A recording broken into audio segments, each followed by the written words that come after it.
Il est humoriste, il est imitateur, il est avant tout, j'allais dire, suisse. Bonjour Yann Lambiel. Bonjour. Merci d'être l'invité de TV5 Monde dans ses locaux de la TSR exceptionnellement. Et ravi de vous accueillir d'abord parce que qu'est-ce que c'est qu'être imitateur en Suisse? Ça veut dire que vous imitez les personnalités politiques d'ici, que tout le monde connaît ici, mais pas forcément ailleurs. Que personne ne connaît ailleurs, on est bien d'accord. Oui, alors c'est une particularité de faire des personnalités suisses. J'ai commencé ça il y a une dizaine d'années pour une émission de radio qui passe tous les dimanches matins, qui s'appelle La Soupe est pleine. Donc j'ai été chargé de faire les imitations en Suisse parce que, eh bien, en Suisse comme en Belgique et au Québec, je pense, on connaît très bien la politique française de par les guignols, de par les imitateurs français, mais on s'est rendu compte qu'on ne le faisait pas chez nous. Ouais. Et il n'y avait personne pour imiter les personnalités d'ici, comme vous dites, que personne ne connaît à part ici. On le faisait dans les revues satiriques, bien sûr, mais il n'y avait pas de personne, d'imitateurs qui faisaient une palette de voix suisses. Alors je me suis attelé à ça il y a une dizaine d'années, et on s'est rendu compte qu'il y avait des personnalités assez sympathiques en Suisse, et assez drôles. On va voir si c'est drôle d'imiter des personnalités qu'on ne connaît pas forcément ailleurs, mais vous allez nous faire aimer. Qu'est-ce qu'il y a, par exemple, dans votre spectacle? Écoutez, déjà, nous en Suisse, on a de la chance d'avoir 7 conseillers fédéraux, plutôt qu'un président. C'est-à-dire l'équivalent des ministres. Des ministres, si on veut bien, voilà. On a une personnalité en Suisse qui est très, très connue et très controversée, d'ailleurs, qui s'appelle Pascal Couchepin, qui est un Valaisan. Je ne sais pas si vous connaissez le Valais. Donc, c'est une personnalité, c'est un très grand monsieur, déjà qui a un très gros nez. Il a la carrure de Chirac et le français de Marchais, si vous voulez, parce qu'il parlera le français comme ça. Puis c'est quelqu'un quand même, vous voyez, à l'armée, il était gradé, vous voyez, c'est une personnalité comme ça. Et puis il parle des assurances maladie. Oui, parce que c'est les ministres des assurances maladie. Voilà, exactement. Il est ministre de l'Intérieur, donc il est ministre des assurances maladie. Il a son avis sur tout.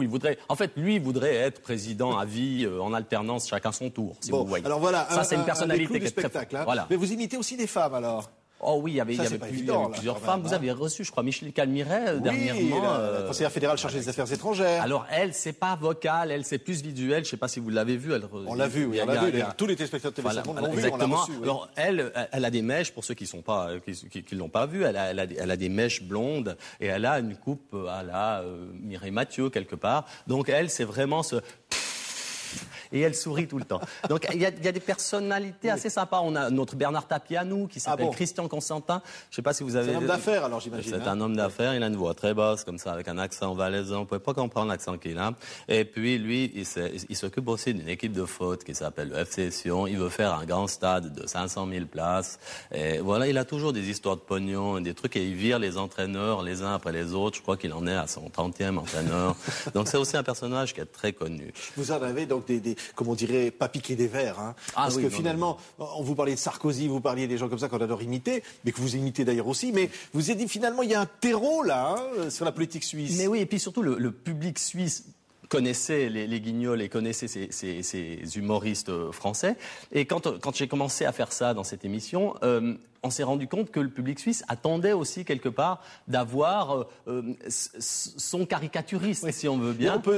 Yann Lambiel, on peut tout dire ici, comme on peut le dire ailleurs. Oui. Vous pouvez vous moquer. Ils acceptent l'humour. Oui. On a de l'humour ici. Ça a pris un petit temps. Au tout début, on nous demandait si on avait demandé la permission au Conseil fédéral de se moquer d'eux au tout début. Mais non, ça a bien évolué. Maintenant, les conseillers fédéraux viennent voir les spectacles. Ils sont fiers, peut-être, comme dans les guignols, de dire ça y est, on est des stars, puisque Yann Lambiel nous imite. Ouais, c'est pas ça, mais c'est vrai que ça veut dire qu'on est connu, puis qu'on est reconnu surtout. Ouais. Hein. C'est quoi l'humour suisse, Yann Lambiel? Alors il y a plusieurs humours suisses parce qu'il y a plusieurs langues. Hein. Là, on parle vraiment de la Suisse romande parce qu'on a l'humour suisse roman est pas le même que l'humour suisse alémanique. C'est quoi la différence?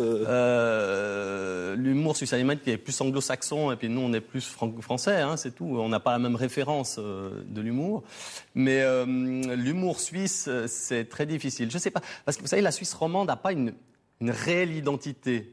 Parce qu'on est très, très influencé par la France quand même, parce qu'on regarde les émissions françaises. Hein. Bien sûr, on n'a que la TSR qui parle de notre région finalement. Ouais. Donc on est très influencé par la France. Je ne saurais pas vous dire ce que c'est l'humour suisse. Mais vous êtes très influencé parce qu'il y a beaucoup de Français qui viennent vivre ici pour des raisons d'amour de votre pays, essentiellement. Pour la beauté du paysage, évidemment. Pour la beauté parce que nous avons le lac. Gstaad, par exemple. Évidemment, Gstaad qui est une très jolie région avec des chalets fantastiques. Bien sûr, uniquement pour l'amour du pays. Bien sûr. Et alors, ceux-là, vous les imitez Alain Delon, d'ailleurs, vient ici. Voilà. Ce sont des Suisses pour vous, hein, vous les imitez aussi. Alain Delon, on a Charles Aznavour, on a Johnny, on a Tina Turner, Patricia Cass, Michael Schumacher. Tous des Suisses. Oui, c'est on a beaucoup de chance. Et alors, quand vous les imitez avec l'accent suisse ou comment ça se passe? Quand ils sont ici, peut-être ils sont différents. Johnny, il n'a pas l'accent suisse. Johnny, de toute façon, il a l'accent qu'il a toujours. Le seul problème qu'il a, Johnny, c'est que quand il vient faire un concert en Suisse, il ne peut pas être payé. Parce qu'il n'a pas le droit de travailler en Suisse. Non, parce que vu qu'il a un forfait fiscal, il ne peut pas travailler en Suisse. Mais il va venir faire un concert à Genève. Je ne sais pas comment il va faire. Je ne sais pas, il va redistribuer son cachet. Je ne sais pas ce qu'il va faire. Ça serait intéressant de savoir. C'est comment ils vont faire pour faire en sorte qu'en fait, ils ne soient pas venus à Genève travailler. Parce que c'est la seule façon pour laquelle ça m'intéresserait. Beaucoup d'humour et me dites pas que Tina Turner est suisse quand même. J'avais pas entendu son accent encore. Hein. Il n'y a pas d'accent suisse en fait. Si, non, il y a beaucoup, il y a plein d'accents. Vous pouvez imiter, comment on dit, imiter les accents suisses. Alors, l'accent suisse, c'est l'accent que les Français ont de la Suisse. Moi, j'arrive pas à faire l'accent suisse des Français, comme les Belges n'arrivent pas à faire l'accent suisse des Français parce qu'il n'existe pas. On a plusieurs accents. On a l'accent valaisan, c'est par exemple cet accent-là. L'accent vaudois, comme par exemple, vous ne connaissez pas le maire de Lausanne. Non, il paraît qu'il est extraordinaire. C'est une personne française. Il s'appelle Daniel Brella. Il fait 160 kilos, je pense, à peu près. Il a une cravate chat qui tient une souris. Il est écologiste. Je le fais comme ça. Et il a un accent très vaudois. Voilà. C'est une voix comme ça, vous imaginez. Il fait 1m90. 1m90, je veux dire. Et voilà, c'est une personnalité qui est très... ça, allez le voir sur le net, ça vaut la peine. Yann Lambiel, vous nous donnez envie de les connaître. Parce que finalement, l'imitation est encore mieux que l'original, peut-être parfois, non? Mais c'est peut-être plus drôle, j'espère, surtout. C'est aussi une façon de faire aimer la politique, c'est aussi une façon Oui, sans doute. Parce que ça vous intéresse, vous êtes passionné. Mais moi, la politique m'intéressait pas vraiment quand j'étais jeune et quand j'étais plus jeune, ça m'intéressait pas spécialement. Mais c'est vrai que c'est drôle de faire connaître la politique par ces personnages. Et les enfants aiment beaucoup ça parce que c'est plus ludique. C'est guignol. C'est guignol. Merci Yann Lambiel d'avoir été l'invité de TV5 Monde, imitateur et suisse. On vous l'a fait connaître. Personne n'est parfait.